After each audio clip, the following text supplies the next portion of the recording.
area, geographical area of interest. I want to emphasize that this map is not something that the Commission prepared. This map was something that we put together based on information that both villages provided to the Commission on your submissions, including the leases, maps, all maps, grants, as they had mentioned before. The map was also put together on joint site visit that the Commission had. As you can see, the northernmost point of the geographical area of interest is right at the junction of the City Road and the Hopkins Road, where Hamanas is and Al Design is. So that's the northernmost point.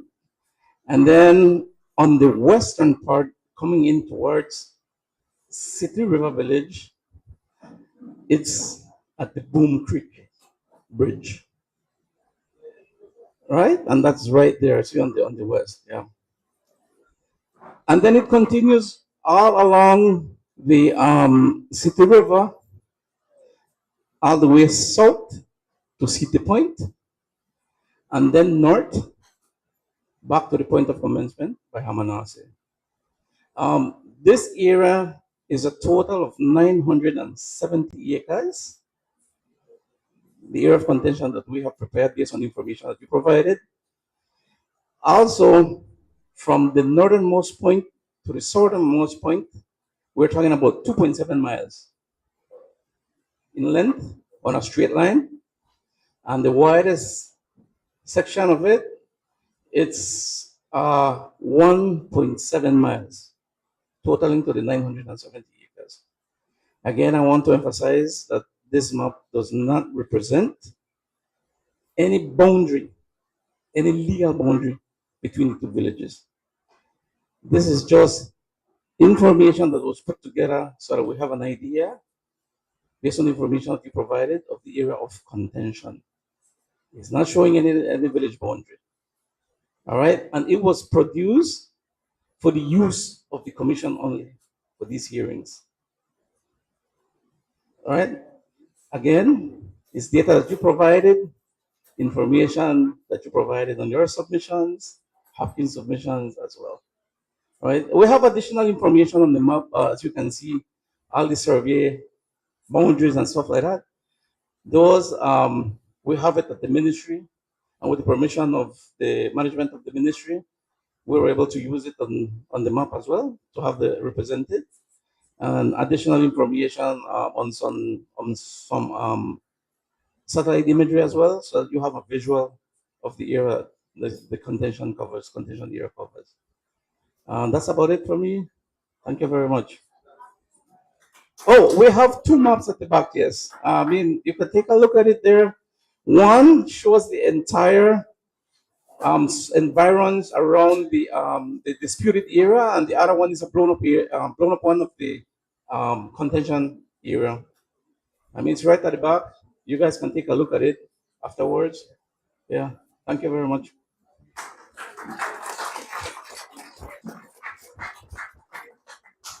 Thank you so much, Mr. Torres, for the presentation on the maps.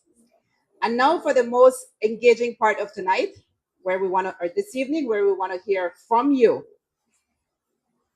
Your presence here, as indicated, demonstrates that you care about this village, that you care about its history, its identity, and the issues that affect you. All right, so the Commission is here to hear from you. The purpose of tonight's meeting, this evening's meeting, is to gather your concerns relating to the village boundaries.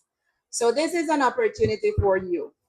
Whether you wish to share historical information that has been passed down through generations, research, or documents, important documents relating to the boundaries that may assist the Commission, your personal experiences, your thoughts, your views, your feelings about the boundaries. We want to hear your contribution. Every perspective helps the commission better understand the issues before it. And this is important because for the past 2 weeks, as was noted, the commission had embarked on these public consultations. First, we commenced with Placentia and St. Bite, and then last night we heard from Hopkins. And so I'm pleased to share that those discussions were productive, they were respectful, they were healthy, and we had high engagement from community members. We observed open and thoughtful participation, and what was shared was extremely beneficial for the commission. So, of course, this evening we anticipate the same participation from you. We know that this issue is important, but we also know that you may have strong feelings, sentiments towards this matter. And so we ask then that like the preceding consultations, we similarly engage with each other in a healthy and a respectful and organized manner. So my role here tonight as the moderator is just to facilitate this discussion so that it goes as organized and as healthy as possible. As I said, we want to gather all the information from you in order to help to assist the commission in making their report and their recommendation. Before we proceed, let me just share some general principles governing public consultation, public discussion. There is a mic here, and so we would ask if persons are interested in making your contributions, if we can form a line, and we allow, of course, one speaker at a time. If the interest of time, I believe there's a time frame, 4 p.m. to 6:30 is the allotted time frame. So we ask if there is a speaker, we could limit it to one speaker. So if you have information you want to contribute, try to condense it in one presentation instead of having to contribute more than once. All right. Director King said it. You may disagree with a previous contribution. It's okay if we disagree. I know last night we had members in Hopkins, but we also had persons from Sitee River that made contributions. So there may be a variety of persons present here tonight. Let's try to be as agreeable and as respectful as possible to persons that may contribute other than your perspective is.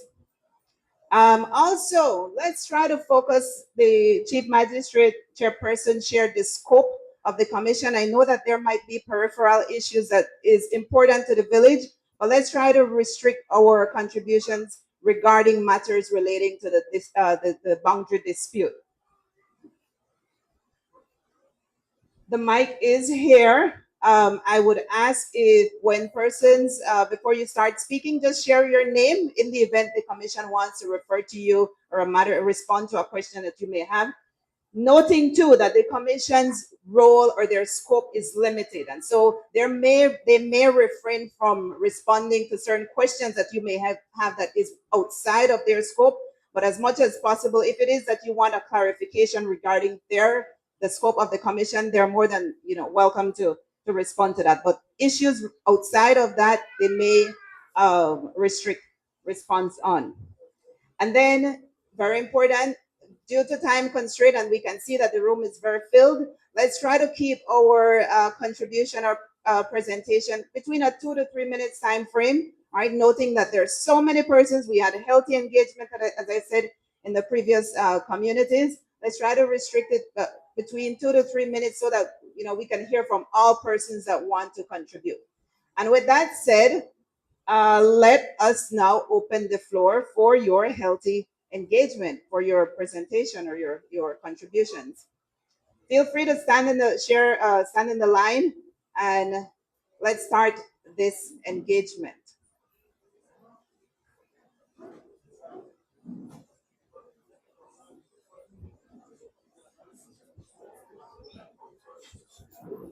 Just 1 2 1 2. If you're representing, even if it is a village or a business, feel free to state your name as well as where you're representing or your capacity. Can everybody hear me in the back? Please.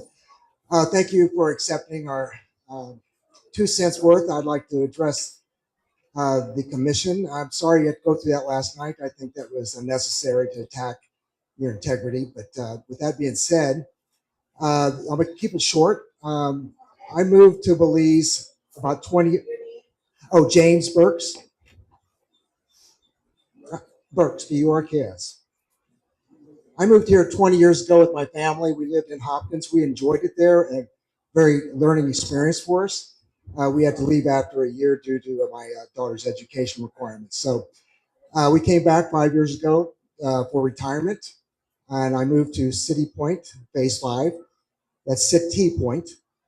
And I want to just express that I was a little disturbed last night in some of the comments I heard from elected officials, not just the audience, but elected officials. So they've made it abundantly clear that that's a Griffin community, and that we're very explicit with that. There was no doubt that that was what they said. So they want to keep their homogeneous culture. That's fine, and I respect that, and they have a right to do that. So I'm asking one question. This is my whole point. Why would you want to annex a community that is 95% non-Garifuna? It doesn't make sense to me. So I'm keeping it respectful. I am very concerned, though, with some of the rhetoric. I know investors and expats don't like to hear the term, like we don't recognize legal titles and such. And frankly, Hopkins can remain, an indigenous community. That's fine, but don't annex a non-indigenous community. It just doesn't make sense. Thank you.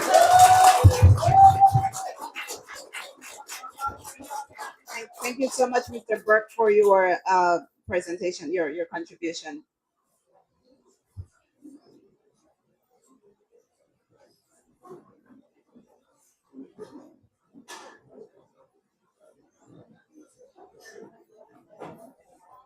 The line is empty. Feel free to create a line and share your contributions relating to this matter. My name is Del Morgan. My wife, Levitra, and I live here in City River. We moved here about 4 years ago. I don't have a lot to provide you, but I do have questions. First off, what is the historical information that the community isn't seeing? You guys talk about everything being submitted to the council, and there's supposed to be meetings amongst the community so we can see this. But in these meetings, we've received absolutely no factual information. We received a lot of opinion last night. We received a great deal of emotion, but absolutely no facts as to what the history of this is. So we, as a community, can make a fact-based opinion or idea on what it's supposed to be. So we have nothing to contribute to who should get what. That's not our place. But with that history in mind, we have a representative here from the Board of Elections, correct? What's the election history here? What's the voting districts? Are the people in the disputed area required to vote in City River historically, or have they been required to vote in Hopkins? Because that says a great deal about what boundaries are, because you vote in the community you live in, right? So I don't know the answer to that, but I would love it if somebody could provide it. What are the historical maps? What do they show? The Garifuna claimed that they landed on this beach and that all of the land in that area is theirs. I can't dispute that. I wasn't here 200 years ago. If I remember from the historical photos that I have seen of the development of City Point, Falls City Point, and City Point, wasn't 99% of that all mangrove? So there was no land for them to have claimed when they landed. It was all mangrove. The land wasn't put in place to be claimed by anybody until it was developed. So how can you go back and say historically this was ours when there was nothing there for it to be anybody's at that point?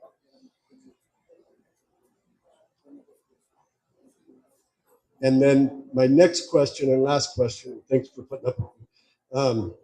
My last question is, when the area was developed, part of what a village is required to do is care for its people. Roads, utilities, that's kind of what the village is there for, to support their community. When those phases, I'll call them the phases, were put in, if that was all part of Hopkins, why didn't they supply the water to that area? And again, I don't know the answer to that.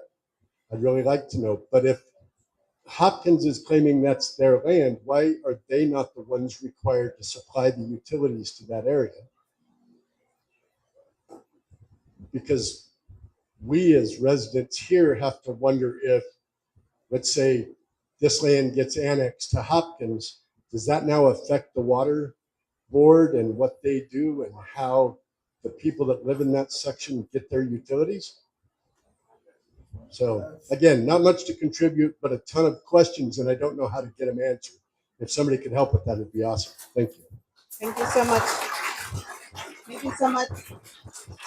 Thank you, Mr. Morgan, and I'm sure that the commission is taking note of those questions that you have. Good afternoon. My name is Ivory Kelly.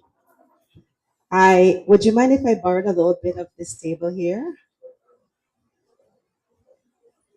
I will introduce myself by, in addition to my name, by mentioning what year I was born. I was born in 1971 here in Sitee River Village, and my daughter was born in 1996. We lived in Sitee River at the time. She was born in Dangrega, but we were living in Sitee River. The year before she was born, I started to keep a journal. And because I'm a writer, I habitually write things down.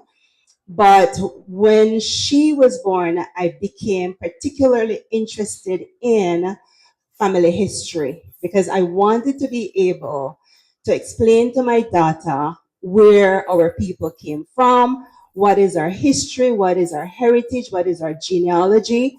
And I started to systematically study the history of the people of Sitee River, using as a focal point my Kelly family.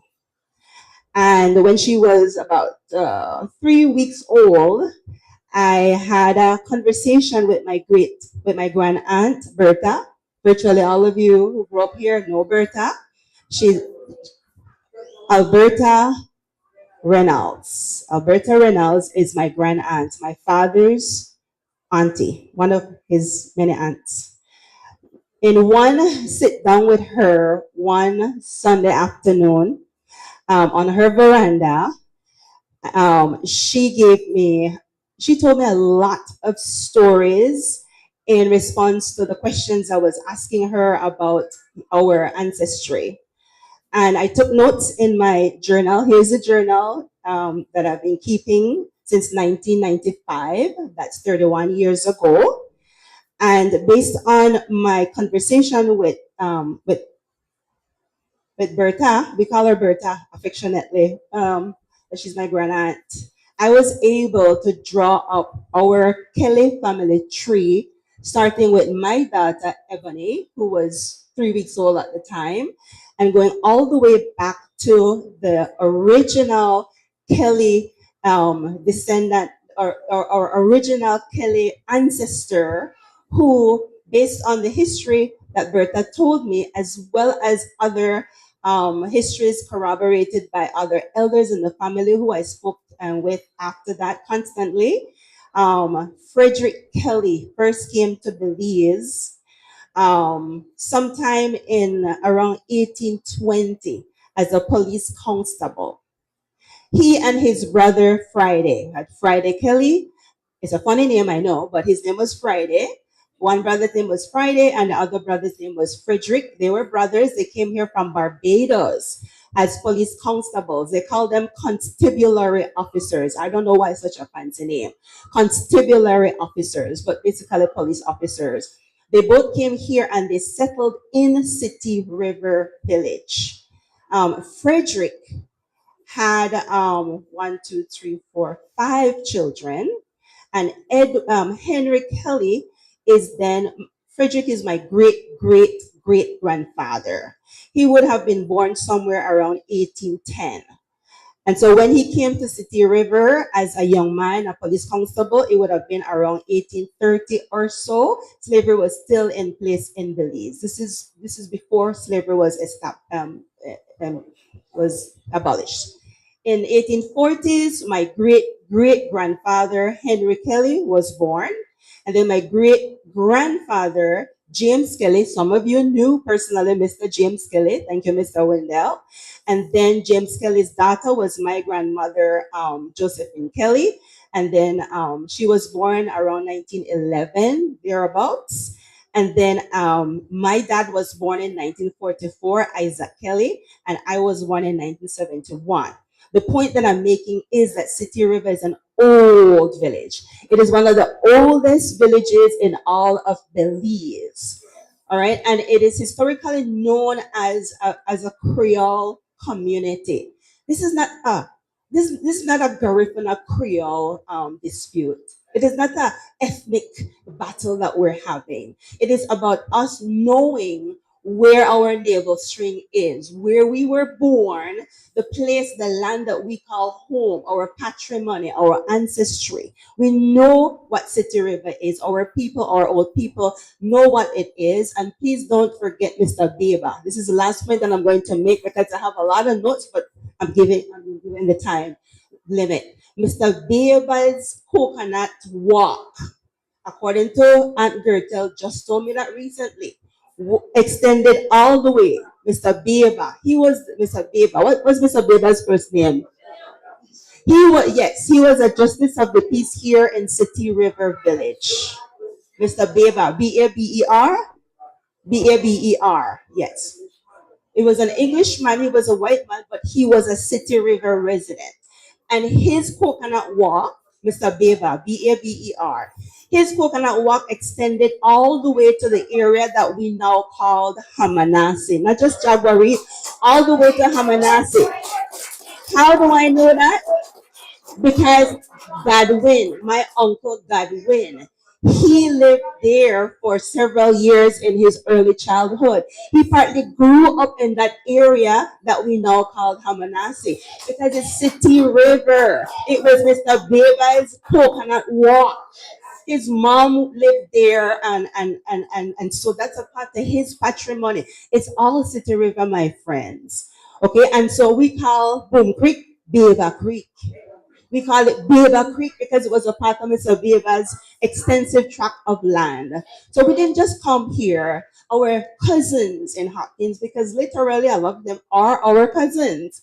All right, they recently settled Hopkins around 1941, and I got that information again as part of my family research, sitting down with elders in Hopkins to get their story. I talked to Miss Clemencia, what's her name? Miss Clemencia Castillo.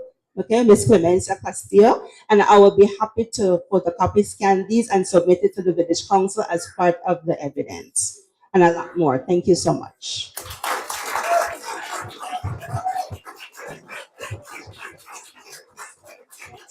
Thank you so much, Ms. Kelly, for that journal entry that you have. And as the commission indicated, if you can make copies of that and submit it through the village council, that would be greatly appreciated for their consideration. Good afternoon. Thank you for listening to me. My name is Levitra Morgan. I heard from my husband just a few minutes ago. I am now a permanent resident of Belize. And as he said, we live here in City River. And last night at the meeting, one of the comments that was brought up, because this does impact the resort zone and several businesses there.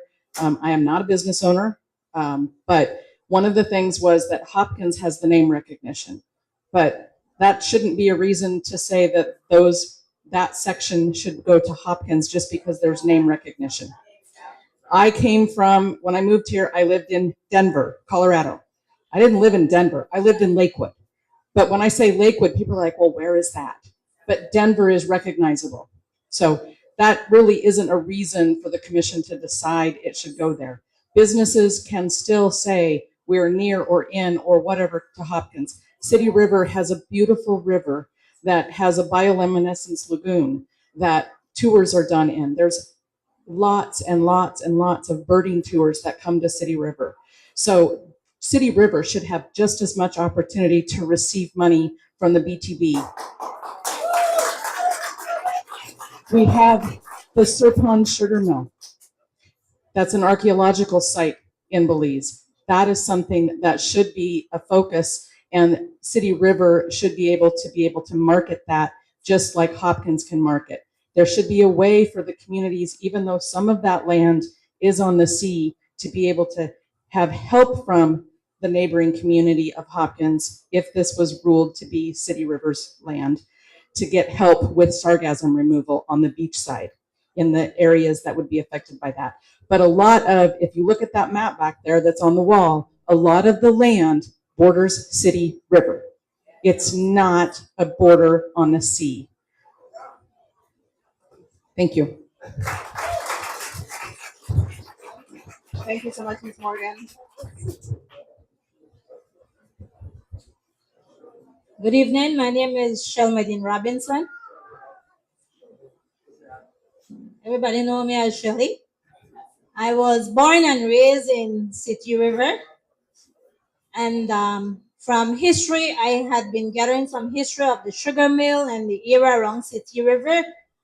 And I know for a fact that that property is City Point, and I don't think we should have even been here, because the fact remains, it says City River. I mean, come on. Anyway, as Ivory, my cousin, mentioned, my husband used to go and harvest coconut, and I'm going to look around me to my stepfather, Mr. Daryl Kelvin, who is sitting there.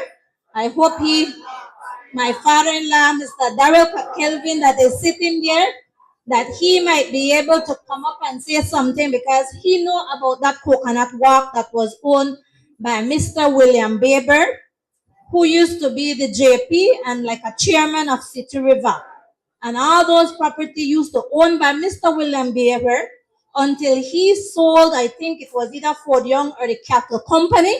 And then they start to sell those property to the people of City Point, which we appreciate them because they have generated a lot of income to this community. And I just want to say, from the history that I know, my husband said he used to go out there and harvest the coconut. Him and a guy named he is deceased, Mr. Samuel Gabriel. He was the caretaker for Mr. Baber when Mr. Baber went back to the US, and he used to go and harvest the coconut out there at City Point, from Hamanasik all the way down to the City River bar mouth. And so I just want to say that I hope that you guys can resolve this.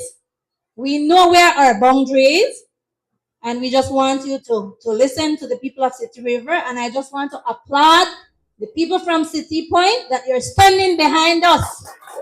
And I thank you for coming out. Thank you.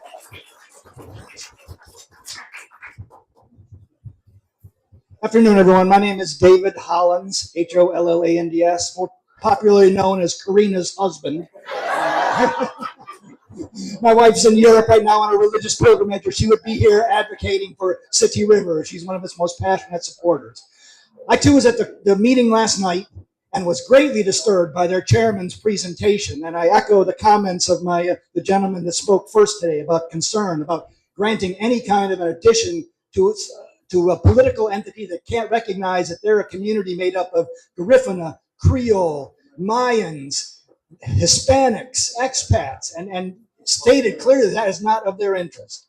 The other thing I'd like to do is there's about 30 people here that live in the disputed area that will be ones most greatly affected by whatever decision is made.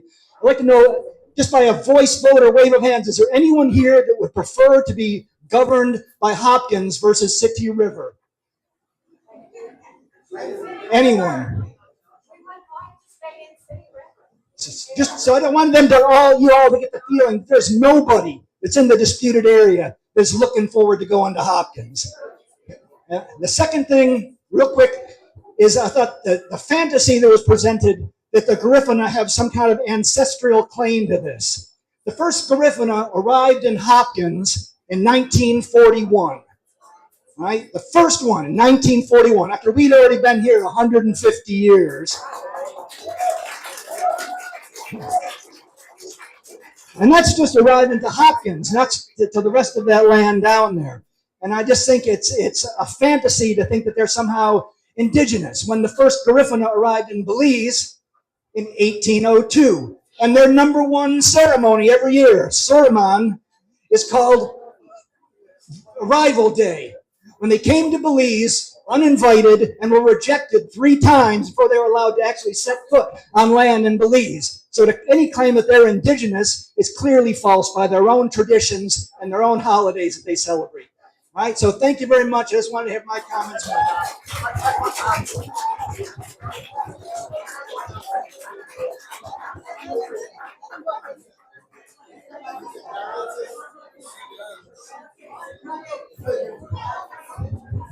Go ahead. My name is Jim Phillips. I'm one that lives Can you in what repeat is the now name? a disputed area. Can you repeat your name again? Jim Phillips, Phillips. I'll follow David. I am known as Susan's husband. So, just a couple things. I've got some questions, and I don't expect answers. 900 and some odd acres. How much of that is government land? Can we have some quiet in the back? How much of that is available land that's buildable that's not already private property? How much of that is marshland that's used to drain water from the mountains to the sea and to the ocean? Right? There is no land down there that's available, period. Right? This is not a boundary land dispute. This is a tax dollar dispute. That's all this is, okay? Now, having said that, with the new taxes kicking in January, I'm going to ask the council here, how much of that's going back to City Point? Road, drainage, whichever way it goes, we would expect some of that back. Whether it happens or not, I don't know. Part 2, you're on the commission. We're talking 900 and some odd acres. How many people live in that disputed area? Do you have an answer for that? How many of them are citizens? How many of them are residents? Right? How much tax dollars generated right now out of there? How much tax dollars is going to be generated come January with the new laws? The other thing I just want to take, because I missed their name, they did a very good job on history. Faber sold this land to a Texan named Stan Gantz in the 90s. He went to Hopkins to ask them to bring water into the area and was turned down. City River brought it in 2002. Right?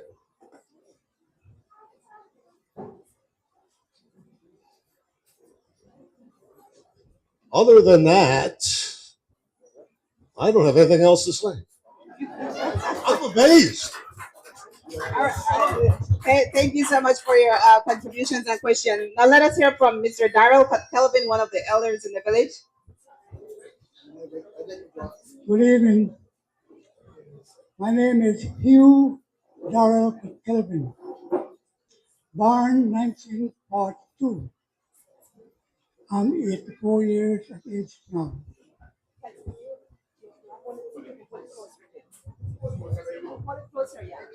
Okay. Okay. Yeah, I'm 84 years of age now. I was born in Riversdale, South Country. They brought me in city when I was 3 months old. And up to now, I'm on the same piece of land up to now. I own it right now. At Freetown against the Methodist School. The next block to the Methodist Church and School, I live here. I own it. Mr. Beba, that young lady speak about, I know Mr. Beba. He was a crippled man. He was an Englishman. He used to have a shop. He used to have a boat. In those times, my grandfather used to run the boat and bring goods for the shop in Stan Creek. At the time, Hopkins at the time was only thatch houses. You had two board houses there. One was for one teacher, one who called teacher. He used to live by Silgrass, and another fella used to have a little shop in Hopkins. And otherwise from that, we used to have this, Mr. Balaramos used to live at below the pint there. He used to be a key man. He and his mother used to live there for many years. Then before Mr. Balaramos, you had a man, Mr. Plummer, Daniel Plummer, who used to burn conch shell to make white lime at the time. He lived there for many years. Because when Hopkins people used to walk the beach to go to City Point, to Fall City Point, to look for mud conchs and whatnot to make supper, make dinner, Mr. Balaram stopped them from walking through his place because when they go back, they pick up his coconut and they carry it. Yeah.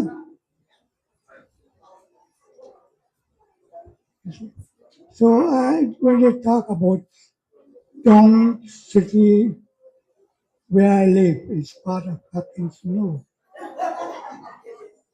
that's not true. That's City River. James Kelly used to be a preacher at the Methodist Church at the time. That's the girl, young lady, great grandfather, I think my grandfather, Ivory, James Kelly. Because I had James Kelly, I had Reuben Kelly. You have a lot of Kellys. You have a lady, a Junior Reynolds, we raised Junior Reynolds, the back name is Sting, we call him Sting near Gates Kelly. You see? Name, yeah, name of Gates Kelly, you see? So what Hopkins is trying to do, I really don't know. Maybe they are trying to get some of the money that belongs to us. I think. Because I used to go to the same school, local Methodist school. I left school from when I was 15 years old. There wasn't no road to the south. Road on come to as far as in Boom Creek. Boom Creek. We built that road from there to meet the Solon Road in PG. I worked with Desmond Rogers at the time. That's 1958. I worked with Forest Creek 58, 59, and 60. 61 was Hattie. After Hattie, everything was flat, like a plain field. From where I lived, I could have seen out at the sea people fishing indoors. You could have seen houses in Stan Creek. Where McDougall lived, you could have seen anybody that went on the bridge at the time. I went to work in Mango Creek. That's 1962. I worked there for about 9 months. I worked at the factory, Burman Road. I helped build that factory. I helped run the pipeline that went to the well in Mango Creek. That was a big creek at the time. I worked with this man, Jack Manis, was one American there. Jack Manis, Ford, Purdy, and I forgot the other one, Charlie. Call it Charlie. I worked there. Well, before I went there, I used to work at the sawmill in Mungo Creek, PEC sawmill. And after the sawmill closed, and then I went to Big Creek. You know? Yeah. Thanks very much. Thank you so much, Mr. Calvin. And I think he wanted to share something.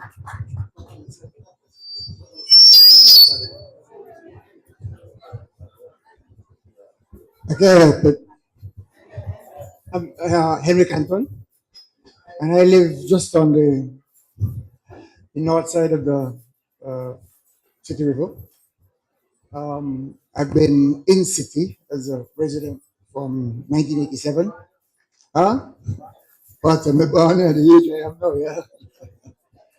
No, but I was also the area representative of um, this area of San Creek West, and was instrumental actually in putting the water to the south point of what was definitely city.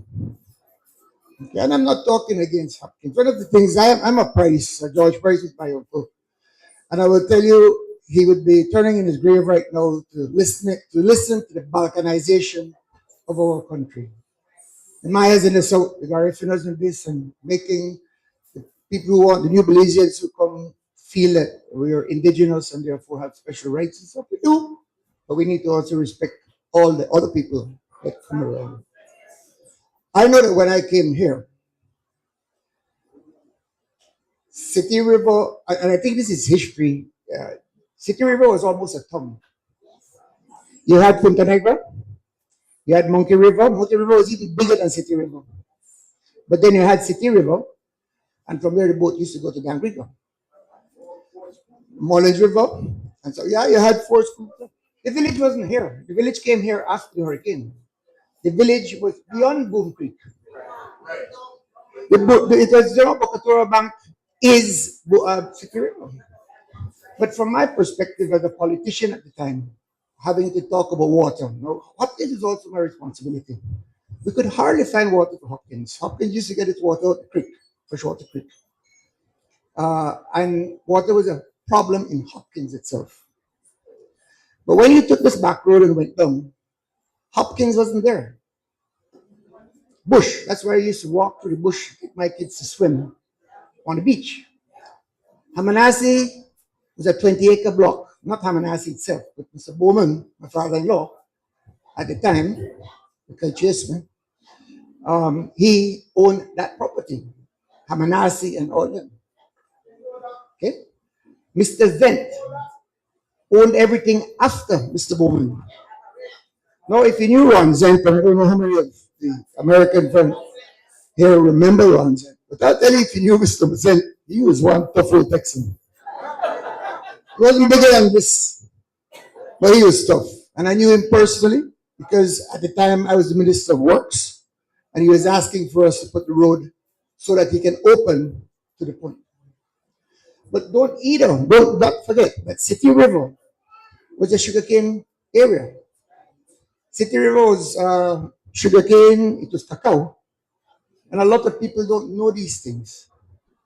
But if I take you up, because I have my farm just west of here, and on my farm, which borders the sugar mill, I can show you hand-dug canals to go to the river because the only transport was by river. And in the dry weather, they used to try to track along the bank going that way. I really can't see how Hopkins could start claiming beyond this back road. And I'm being honest. I love Hopkins. Hopkins is a very special village to me also, still is. But I think we need to be fair to City River. When we put the water in, we dug 2 wells. We had trouble finding water here too because it got brackish. So we found the water here. And then we decided as a group, Ms. Rita, you remember, to put another set of wells to this side to supply the development that was occurring in the south side of the Hamanasi area. But I can remember these things so well because I was involved in it. I was a developer of it as a politician, as an area representative. And I think it's very unfair for us even to talking about this. To talk about bringing Hopkins to Boombrick, that's absolutely ridiculous.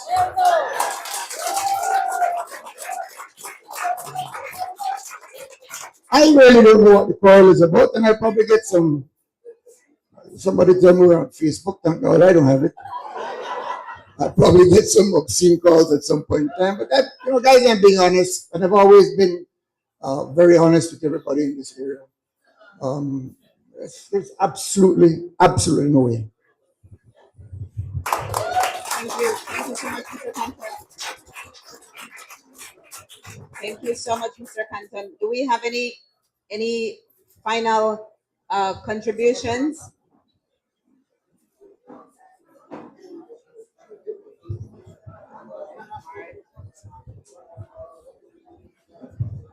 My name is Myrna Andrews, born and grew in City River, 66 years old.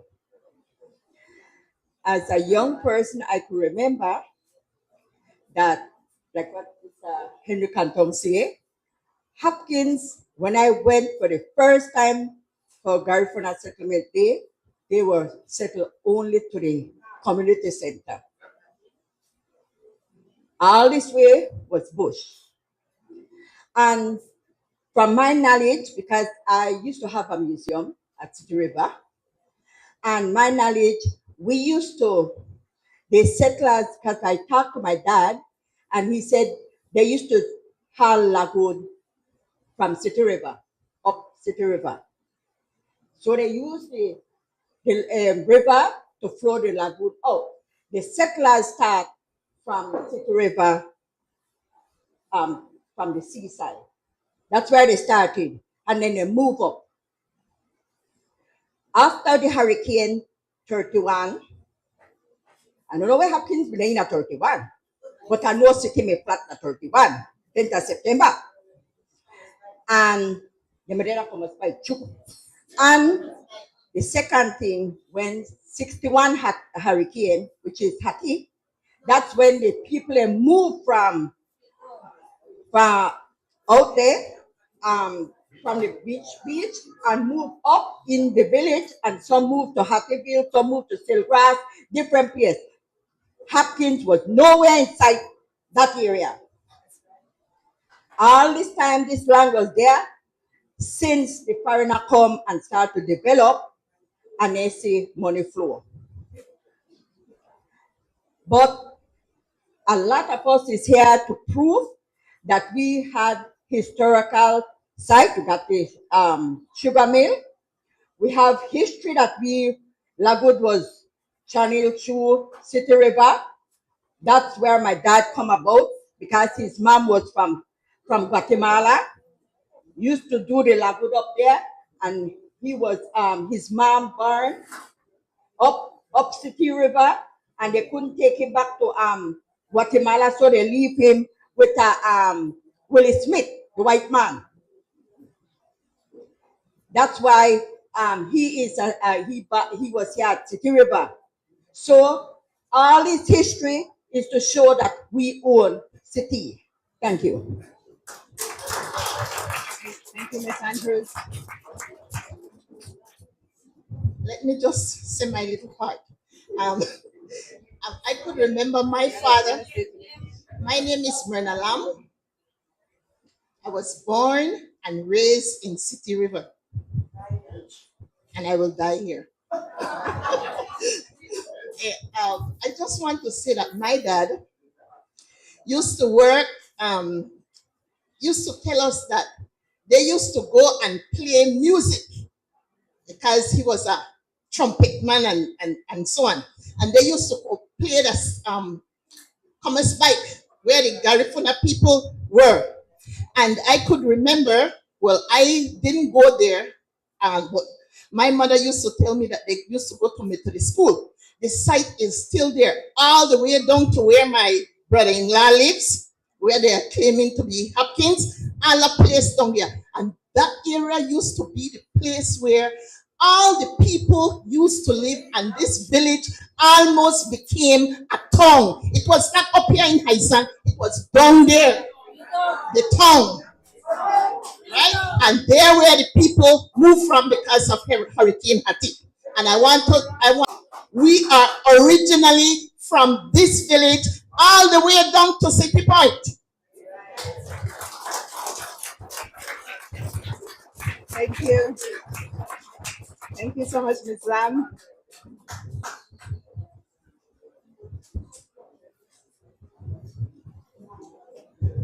Afternoon, evening, everyone. Kenny Skelly. It's good to see a lot of folks here tonight. We could be here all night, right? All day, all night, and you're going to hear the same thing from everyone, right? I've been on village council from since 2013, right? And from since then, we've been fighting this issue. You know, we first started with the first chairperson in Hopkins, and we tried to resolve the matter. At the time, you know, we had meetings with them, and according to the guy from ministry, the only solution is to have an independent commission like what we have now, right? It went on again. We went through like what 4 or 5 chairpersons from Hopkins, right? And we tried to resolve the matter. Every time we have meetings with City River folks, you know, they suggested, you know, that we should go on the media and all of that. Well, the media is here today, right? The media came to you, so this is your moment to resolve this issue. I think they've heard enough, but I think they still need to hear a little bit more, right? So, otherwise, more on to come out and speak, right? Because we need to get to the bottom of this. We need to fix this because, like I said, from since 2013, the hear about this, I kind of tell right now, right? We need to fix it, right? Right. The issue, like we said, not about land, not about boundary, right? About finance, right? When we get in a council back then, we learned that some of the revenues, you know, they go to Hopkins and we put a stop to it, right? And then one point they started to come to City River. Government change, you know, ministry personnel change, and they come across the discrepancies whereby Hopkins may receive something in the past and then they got to City River, so we have to fix the issue, right? So that's why we're there right now, because we need to fix the issue. We can't develop the village because we're going to get no money, we're going to get no funds from the government, right? Because all of the funds were in a disputed area, they're on hold, right? So nobody get it, right? So as we're there right now, I want to encourage, you know, more with locals, we come out and speak up so that we not have to come back here again, because I know I'll come back here again, right? And I don't know what will happen after this, right? So this is the moment. Now make the people go find out how to fix this. They hear everything, right? So I encourage more to come out and speak up about this issue, right? The mic there, I don't see no line, so please make a line and then make you come speak up, right? Thank you. Thank you so much, Mr. Lam. Good evening, David Andrews here. I could remember back, I speak to some chairman at the time. There is public access to the road access at Far City, down from Hamanasi, where you have public access to city that we can use the beach. So I hope you guys fix it so that we're not going to have to go swim if we don't have to, because they fill up all the road that leads to the beach down past Hamanasi. So they develop houses there up on the road space, no? So I want to fix that. And if you could join me, if we can move the sign that they have that said "Welcome to City," let's go and move that sign today, please, and take it back to BTB. We make our own sign.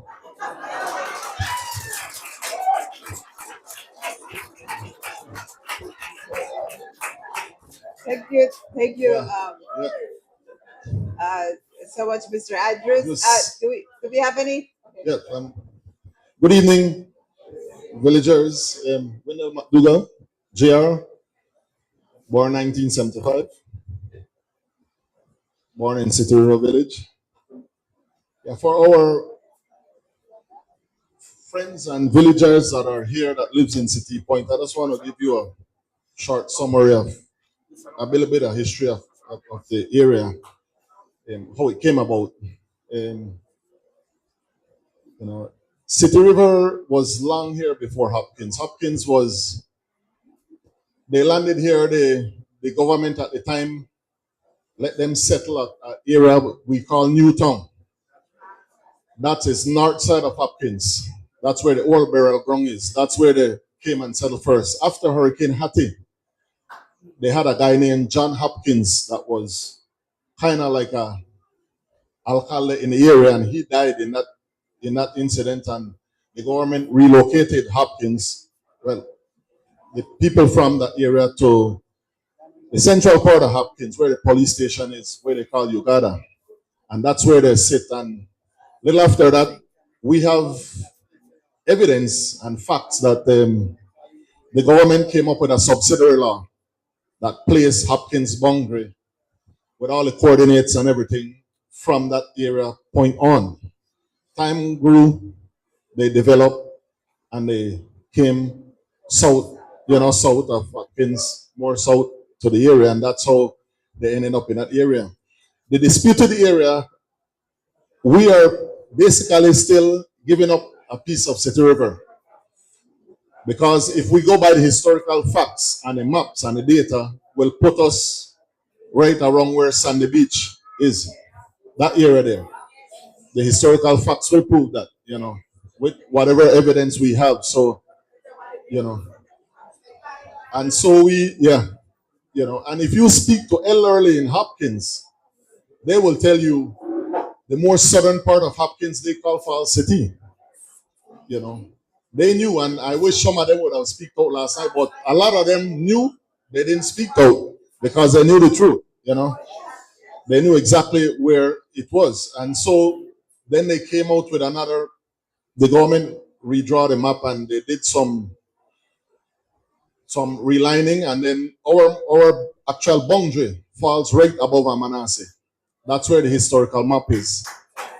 And all the maps, we have obtained maps from 1800s, come right up to present. All of them says the same thing, in terms of the boundaries. And, so I don't see how they could, one of the questions I would love to ask is, we have documentation, property titles that date back to 1800s.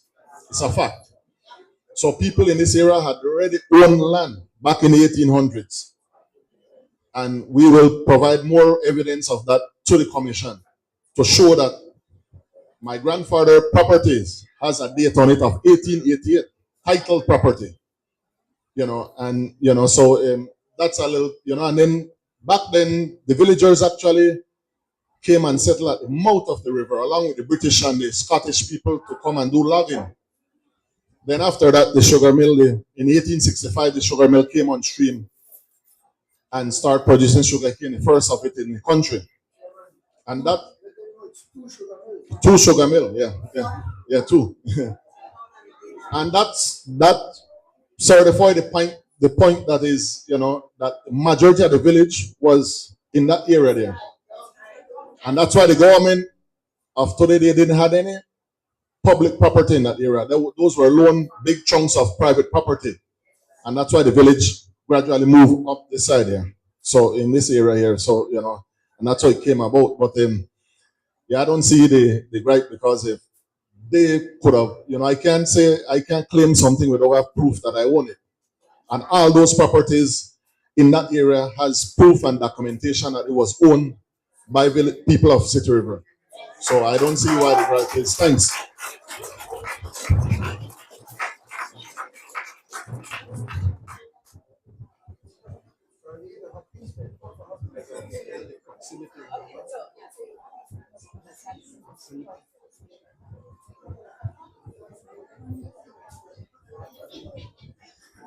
Evening, brothers.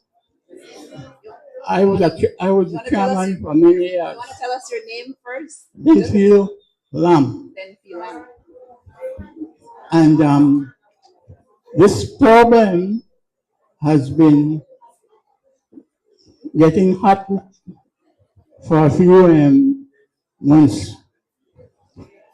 But Hopkins, the land along that side is private land and owned by members from this village.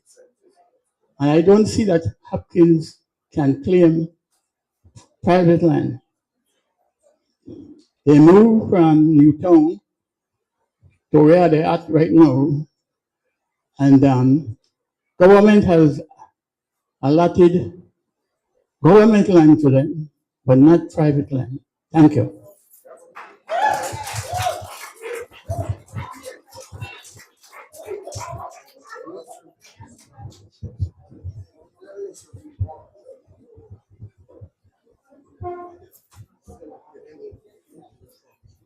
Good evening, everybody.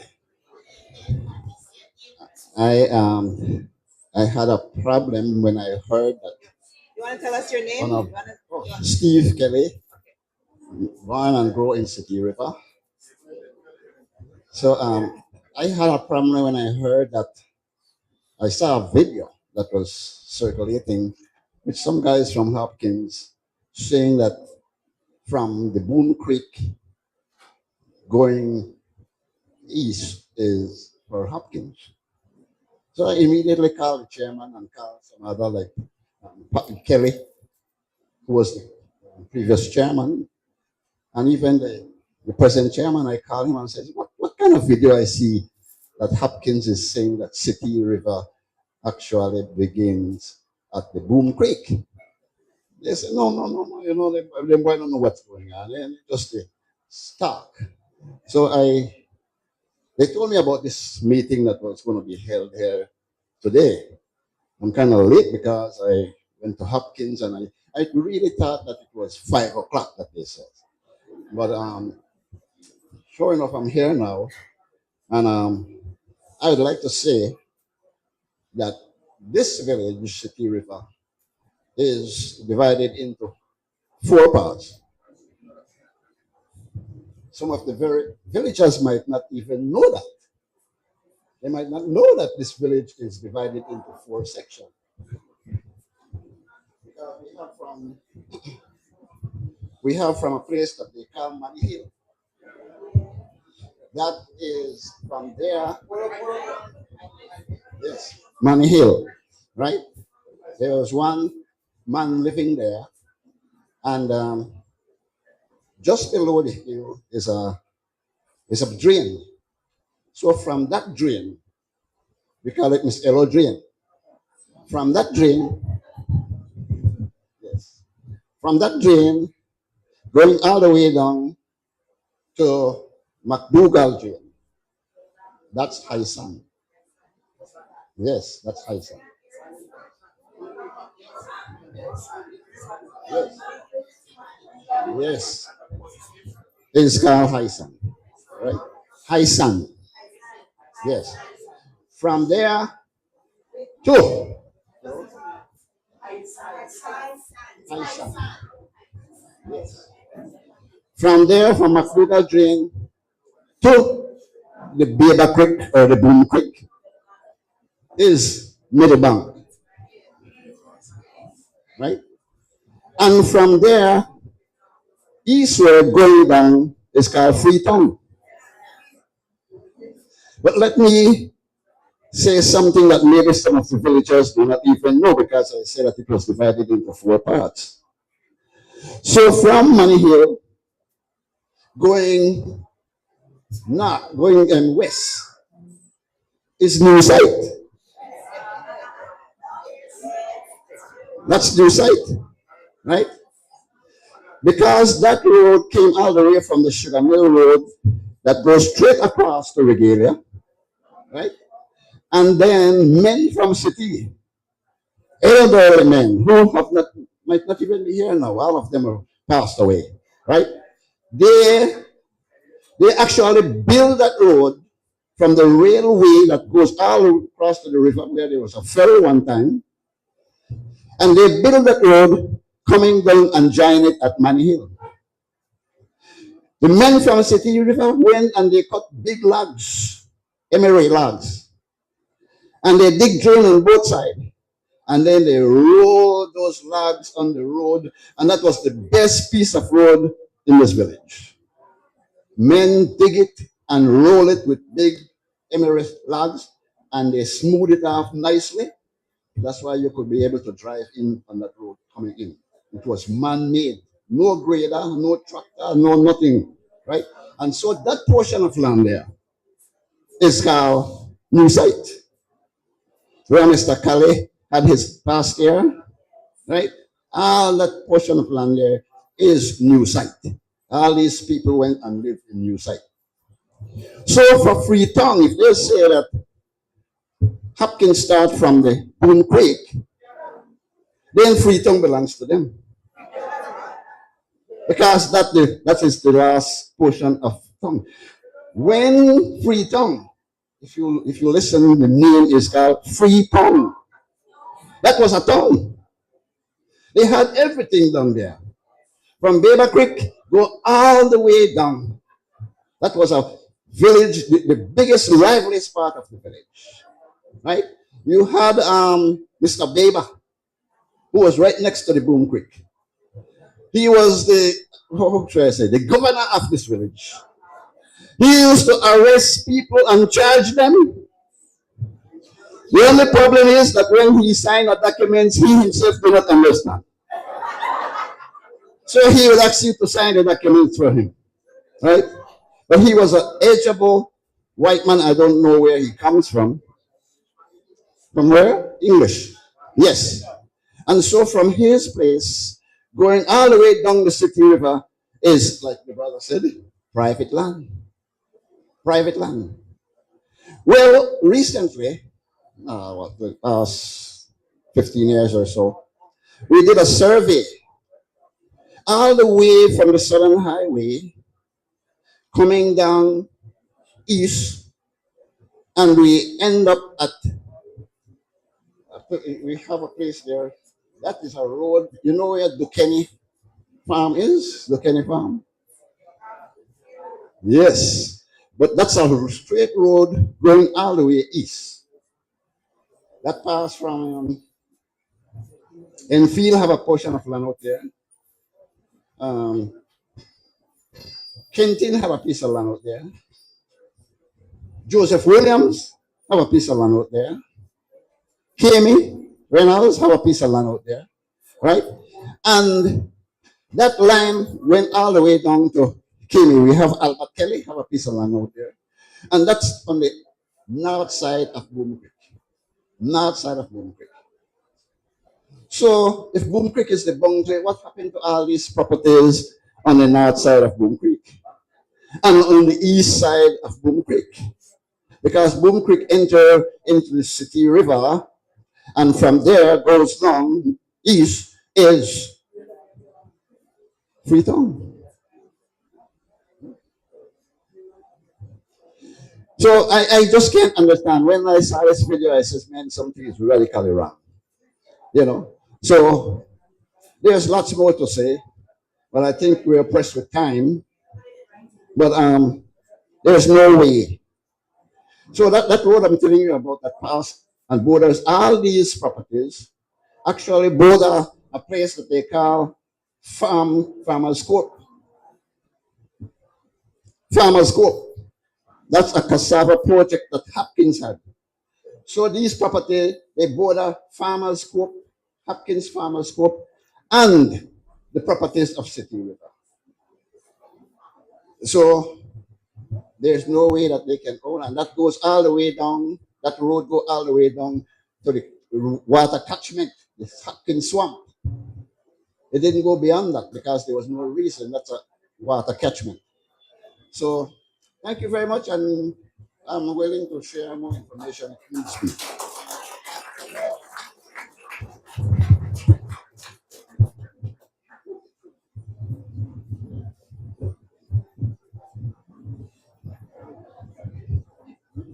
Good afternoon, everybody, or good evening, everybody.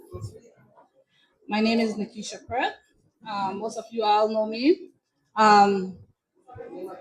Nikisha Pratt. Nikki Shepherd. All right, we worked together in the past. I was working with a real estate company back then in '07, between '07 and '10. And I recall this situation here. Okay. Okay, I could recall back in '07, between '07 and '10, working with the real estate company then. I recall that where you see Hamanasi and Belizean Dreams and that area, it was proposed to be a gated community back then. So there was a draft that was submitted and there were stakeholders present. We had several meetings back then. I was one of the note taker, but I was a junior person back then. So we had several meetings, and when we had that several meeting, there was a vote whether they wanted to continue the gated community. And I believe out of 30, there was only 2 persons that did not want it, right? Meanwhile, we're doing some work in that area. There was also a dispute that I had mentioned to the chairman that bring light to the situation. If anybody could find the notes or the document on that area where there was a dispute where dumping was placed there, and that situation ended up in court. So if any one of you guys could find the ruling of that court order, you will find that as well. Um, the Manas area. Um, Let me explain a little bit.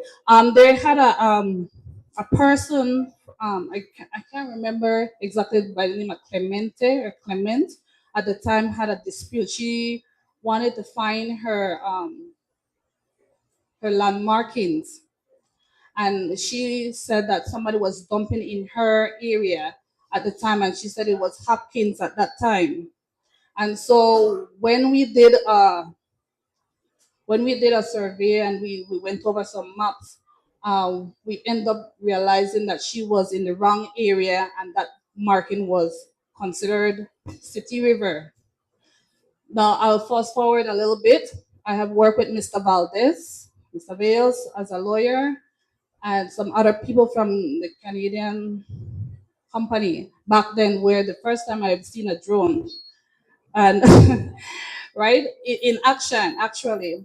And one of the things that I learned back then with Mr. Valdez, he was doing several contract work with the Ministry of Resources, non-resources, and he let me learn about there's a cross line. There's a natural boundary between Hopkins and City. And he showed me how you can locate it, right? So there's a V shape, there's 2 V shape. They intersect each other, and then whenever the 2 V's there meet. Yes, I could do that. Yes. Let me go.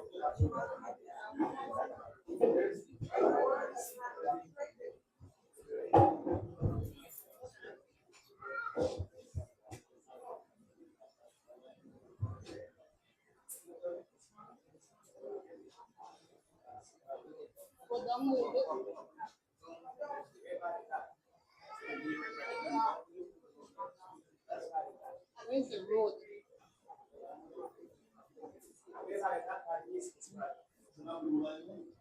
Yeah, I'm seeing it there. Right. All right. So what happened is that the V line crossed it all the way from the highway. All right. So we had a channel. We had man in the mangroves. All of that we did back then. They from all the way from where you see that little dog sign there on the highway, the little dog sign there. That's the channel that they took from there, and there should have been a monument there. There should have been a monument there, and there should have been a monument right after that little bridge when you're crossing to go to Hopkins. There was a monument there up till about 2014, I believe. Then I said, where did it go? Right? Anyway, the landmarker was all the way from there, all the way that intersect.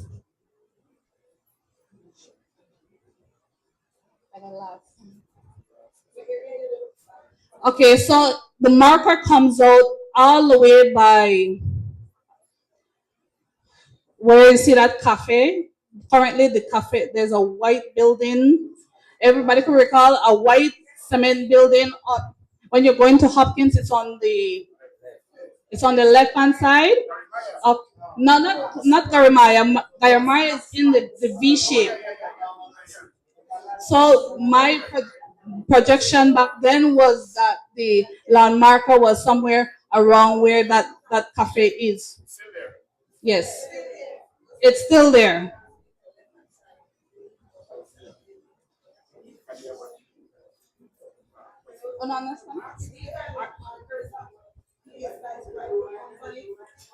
Um, they were revamping some old maps because my grandfather had submitted some maps to lands as well for Dangrega City and Commerce Bite. Yes, some private entity, but it was registered in land back then.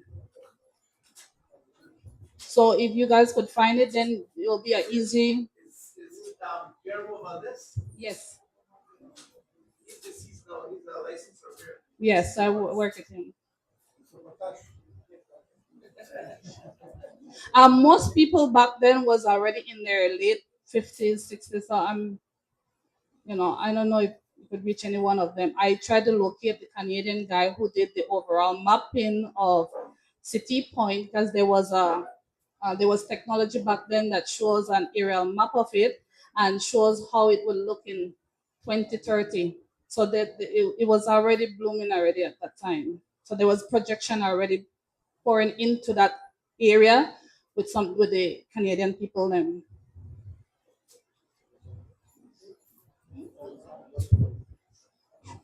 Oh, about the case? Yeah, I didn't find out what the paper trail on that, but there was a case going on while we were doing that. So everything was going interlapping. We had to pause at one point before we continue and back and forth. Yes. That was between '07 and '10. Everything was between '07 and '10. Do you have an idea of when the case was concluded? That meant that they went started, I mean, that was why. It prolonged over a year and change. It prolonged over a year and change simply because the opposing Clement. I'm not sure about her last name. It was either Rodriguez or.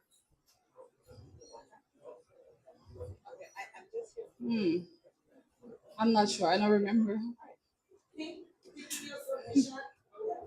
Okay. Thank you. So I hope that helps, guys. Thank you so much, Ms. Pratt.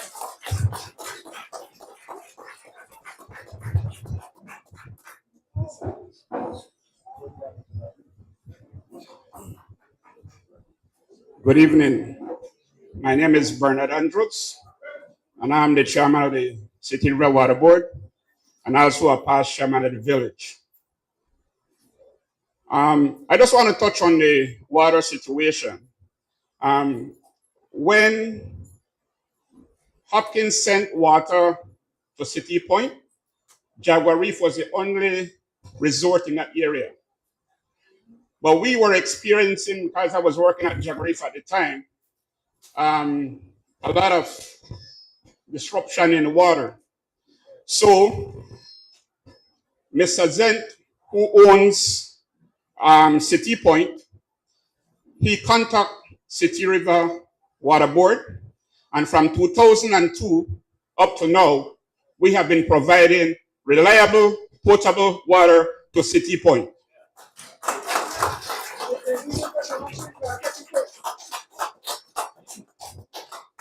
I want to let the community commission knows. Thank you very much, ladies and gentlemen. We gotta go.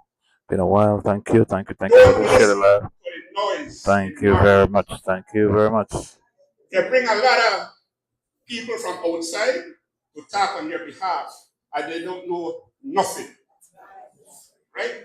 So don't listen to the noise, check your change. Right? Check the facts. All right. And if you notice, everybody who presented, they presented facts. They don't talk craziness.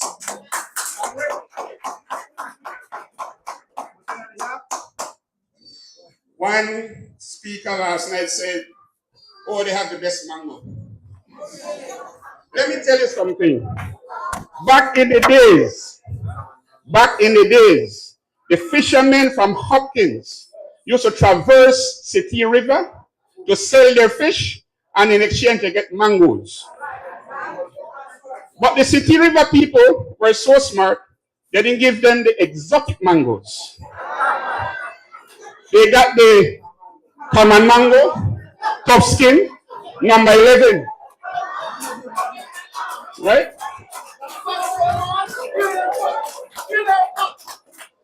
We are not. Thank you very much. Thank you very much.